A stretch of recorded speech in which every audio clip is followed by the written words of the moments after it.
Welcome to this week's episode of Thrive Live. I am joining you today from my most favourite swingy chair in the sun. It is an absolutely beautiful spring day here in the UK. So if you are in the UK, I hope you're super enjoying it. My name is Cora Darlington. I'm an intuitive coach. I'm a spiritual guide and mentor, and my speciality is working with women in the recovery and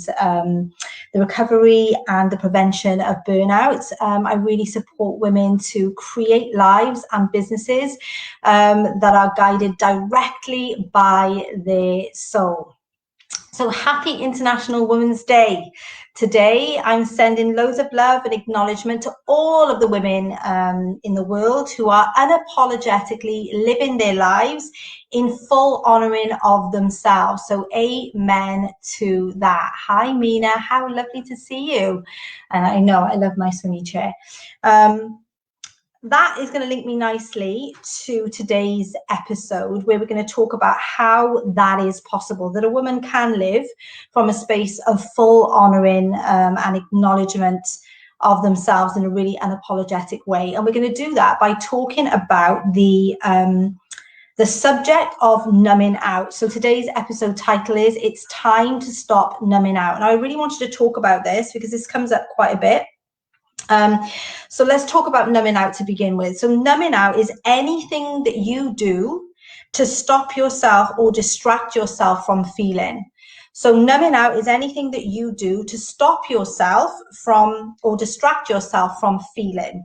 It's like a way of running away from or not feeling any inner or outer discomfort. All right, so that's what numbing out is.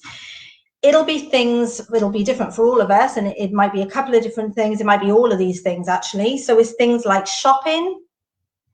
That was definitely a numbing out tool for me. Shopping, alcohol, drugs, medication, sex, food. So like overeating food, all of these things are types of numbing.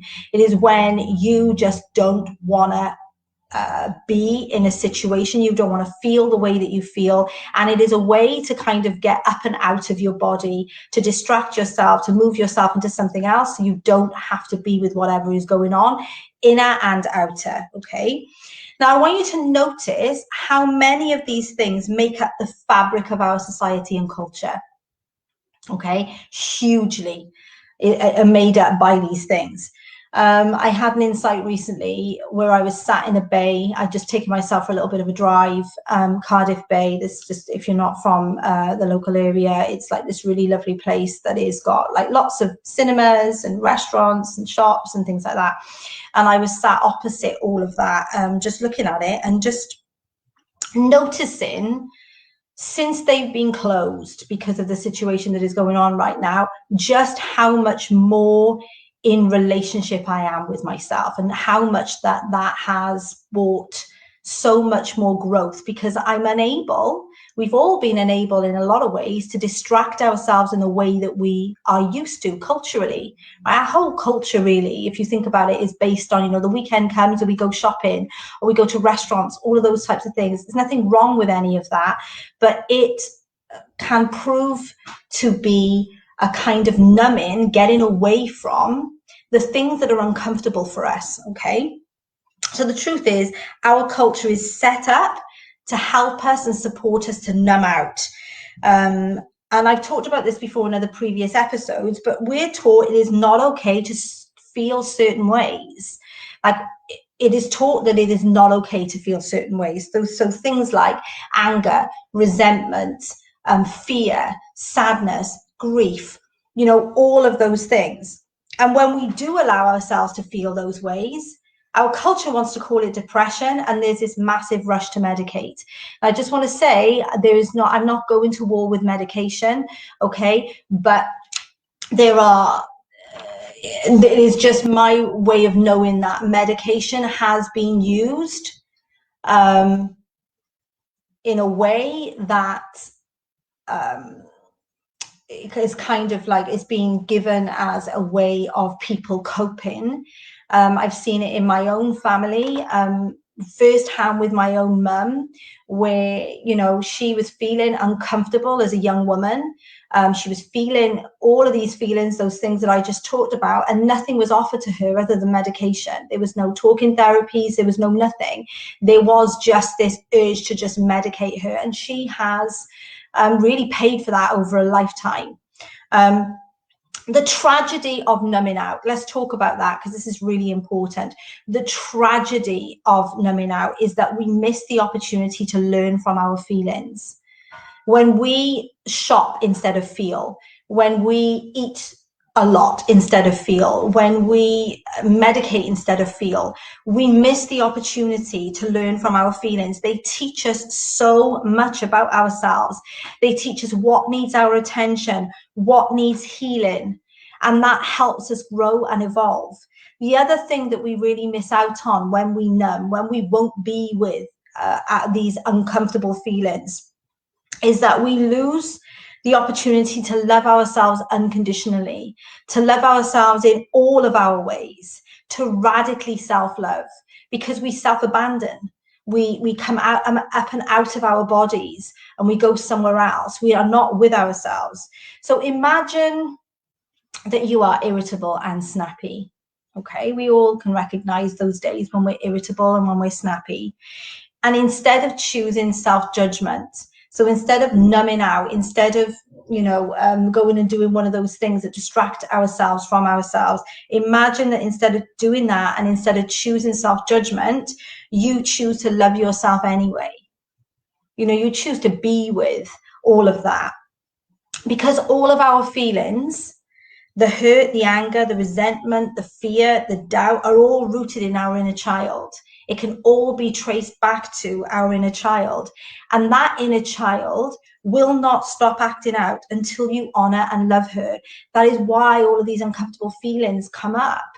She's almost saying, hey, there's some stuff here for you to address. There's some stuff here that needs healing. There's some stuff here that needs honoring. And while we numb and we push it down, those things are not dealt with. And that inner child keeps on coming up and playing out in our feelings and then in our actions out there in the world. It's all part of an integration. It is all part of integrating and accepting all that we are, every single thing. You know, the light and the dark, the beautiful and the ugly, you know, you know, that's how it occurs to us, right? So it's all part of the integration process, and our feelings show us where that integration, that acceptance, that self-love needs to happen for us to be truly whole and happy. The truly whole and happy, you know, really only happens when we radically and unconditionally choose to love ourselves no matter what. And that includes those uncomfortable feelings. So numbing, whatever way you may be doing it, and only you will know what ways you're doing it, are having you escaping, avoiding, and dishonoring a big part of who you are. You know, when we try and escape, we're abandoning ourselves, we're dishonoring ourselves, we're not allowing ourselves to be with ourselves. So next time, you know, you feel the urge to escape and numb, can you instead just be with yourself?